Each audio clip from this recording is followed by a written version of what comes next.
Hi France, welcome to trending topics. என்ன பார்க்க போறோம்னா, சோஷியல் மீடியாவில் பரபரப்பாக பேசக்கூடிய விஷயம் வந்து பார்த்தீங்கன்னா, நயன்தாரா மேம் அவர்கள் வந்து பார்த்தீங்கன்னா தனுஷ் மேல பயங்கர வன்மத்தை வந்து காட்டியிருக்காங்க. அப்படி என்னடா பண்ணியிருக்காங்க பார்த்தீங்கன்னா, அவங்களோட படம் நவம்பர் 18 வந்து பார்த்தீங்கன்னா ரிலீஸ் ஆகுது.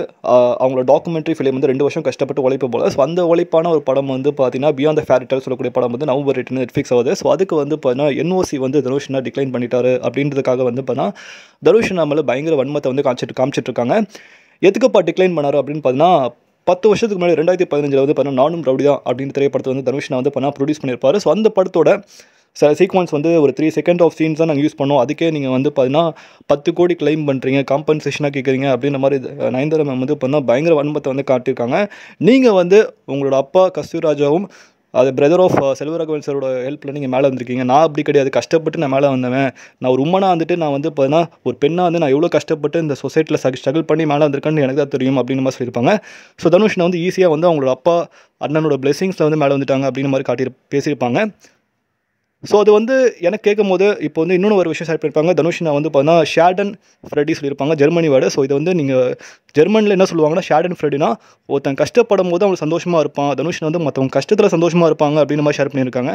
அதே மாதிரி நீங்கள் ஆடியோ லான்ச்சில் பேசும்போது வந்து பார்த்தீங்கன்னா உங்கள் இன்னோசன்ட் ஃபேன்ஸ் வந்து நீங்கள் ஏமாத்துறீங்க, ரியாலிட்டியில் நீங்கள் அப்படி பேச மாட்டீங்க, ரியாலிட்டி அப்படி நடந்துக்க மாட்டீங்க அப்படின்ற மாதிரி வந்து பார்த்தீங்கன்னா பயங்கரமாக நயன்தாரா அவர்கள் வந்து பார்த்தீங்கன்னா தனுஷனை வந்து தாக்கியிருப்பாங்க.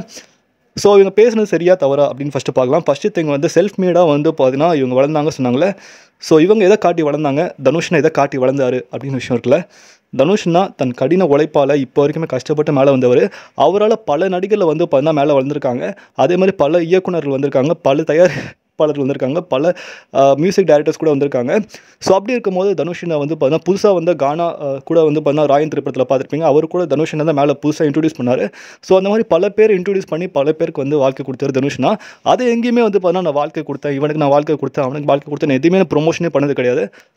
அதே மாதிரி வந்து பார்த்தீங்கன்னா அதே மாதிரி நீங்கள் ஒரு படத்துலேருந்து யூஸ் பண்ணியிருக்கீங்க, அந்த படத்தோட ப்ரொடியூசர்ன்ற தனுஷ்னா தான். ஆத்தரைசேஷன் வந்து தனுஷ்னா கிட்ட தான் இருக்கும். தனுஷ்னாவோட பெர்மிஷன் இல்லாமல் நீங்கள் ஒரு விஷயத்தை வந்து உங்களோட பிடிஎஸ் சொல்லுவாங்க. பிடிஎஸ்னா விஷுவல்ஸ் வந்து பார்த்தீங்கன்னா இன்சைடில் எல்லா விஷுவல்ஸும் நீங்கள் தனுஷ்ன்ற காமிக்கும் போது தனுஷ்னா வந்து அக்செப்ட் பண்ணல, அந்த என்ஓசி கொடுக்கல அப்படின்னா அதுக்கு ரீசன் வந்து நீங்கள் வந்து அவர்கிட்ட முறையாக வந்து நீங்கள் அதுக்கான ஒரு விளக்கத்தை நீங்கள் கொடுக்காமல் இருந்திருக்கலாம். ஸோ அதுக்கு வந்து ப்ரொடியூசராக இருக்கும்போது அது கிளைம் பண்ணாமல் இருந்திருக்கலாம். ஸோ அது வந்து பிஸ்னஸ் ரீதியாக ஒரு விஷயம். இதில் நீங்கள் கஷ்டப்பட்டு மேலே வந்தீங்க சொன்னீங்களா, நீங்கள் கஷ்டப்பட்டு என்ன மேலே வந்தீங்க அப்படின்ற விஷயத்தை வந்து நீங்கள் ஆரம்பத்தில் நீங்கள் பண்ண லீலைகள், நீங்கள் பண்ண செயல்கள், நீங்கள் வந்து எப்படி டிமாண்ட் பண்ணீங்க, ஒரு ப்ரொடியூசர்கிட்ட டிமாண்ட் பண்ணிட்டீங்க எனக்கு இவ்வளோ கோடி வேணும் அப்படின்னு தான் நடிப்பேன் அப்படின்னு டிமாண்ட்லாம் பண்ணியிருக்கீங்க. அதெல்லாம் நிறைய நியூஸில் இருந்திருக்கு. நீங்கள் வந்து ஒரு ப்ரொடியூசர் சொல்லிட்டீங்க இந்த படத்தில் நடிக்கணும் எனக்கு இவ்வளோ கோடி கொடுக்கணும்னு சொல்லிட்டு டிமாண்ட் பண்ணியிருக்கீங்க ஒரு டைம் வந்து. அதுவுமே வந்து நியூஸில் இருக்குது, ஓகேங்களா. ஸோ அந்த மாதிரி ஒரு நடிகன் கஷ்டப்பட்டு மேலே வரவனை கன்ஃபார்ம் வளர்த்து விடுவானே தவிர அவன் தள்ளி விட மாட்டான். என் தனுஷனை வந்து பண்ண எப்பயுமே அந்த மாதிரி பண்ணதே கிடையாது, யாருக்குமே பண்ணதே கிடையாது. நீங்கள் சொல்கிற குற்றச்சாட்டு உண்மையாக இருந்துச்சுன்னா அதுக்கு லீகலான நோட்டீஸில் லீகலாக வந்து பார்த்தீங்கன்னா அது அரசாங்கம் மூலிமா கவர்மெண்ட் இருக்காங்க, அதுக்கு கோர்ட்ஸ் இருக்குது, கோர்ட் இருக்குது. ஸோ அது மூலிமா லாயர்ஸ் இருக்காங்க, அவங்க மூலிமா நீங்கள் வந்து டீல் பண்ணிக்கோங்க. ஸோ நீங்கள் படத்தை ஒழுங்காக எடுத்தீங்க, அது மக்கள் ரசிக்கும்படியமாக இருந்துச்சுன்னா மக்கள் பார்த்து செலிப்ரேட் பண்ண தான் செய்வாங்க. உங்களால் எத்தனை நடிகர்கள் மேலே வந்திருக்காங்க, உங்களால் எத்தனை துணை நடிகர்கள் வந்து நீங்கள் வளர்த்து விட்ருக்கீங்க அப்படின்னு சொல்லி நீங்கள் வந்து காட்டுங்க. இப்போ தனுஷனால் காட்ட முடியும், அதுக்கு மிகப்பெரிய எக்ஸாம்பிள் சிவகார்த்திகேயன் அவர்கள் தான். ஸோ அப்படி இருக்கும்போது அவர் யாருமே கீழே தோணுன்னு நினச்சதே கிடையாது. அவரோட சொந்த காசை போட்டு சிவகார்த்திகேயன் படத்தை நடிக்க வச்சு அவர் ஹீரோ ஆக்குனார்.